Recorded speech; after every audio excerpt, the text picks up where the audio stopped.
United States, and it's just really not good for business, so maybe we need to curtail that a little bit.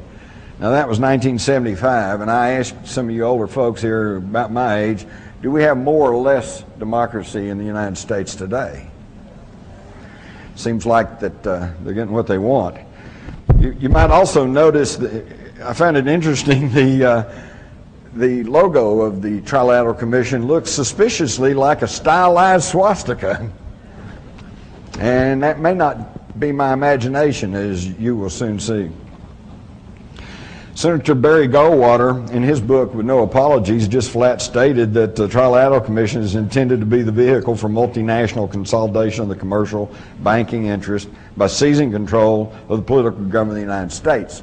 And in fact, that seems to be what exactly is going on right now, is a merging of corporate with federal government. Which brings us to George W. Bush, who I call a post-turtle.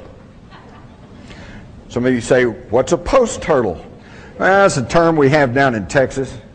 You're driving down a country road and you see a turtle perched up on top of a fence post. That's a post-turtle. You know he didn't get there by himself. You know somebody put him up to it. And you know he can't do anything while he's up there. And basically all you want to do is help the poor creature down. Post-turtle.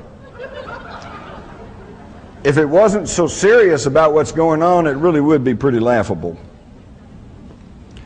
So now that tracks back to the even more secretive Council on Foreign Relations. This was formed in 1921 by a group of people that were including Colonel House, who was the right-hand man, shadow to Woodrow Wilson, and their whole avowed purpose was to educate the American public on the desirability of global government. And why did they feel like they had to do that? Because they had already made their first attempt, the League of Nations, okay? But it didn't work. Why? Because the Senate of the United States said, I'm not sure we're ready to give up our national sovereignty.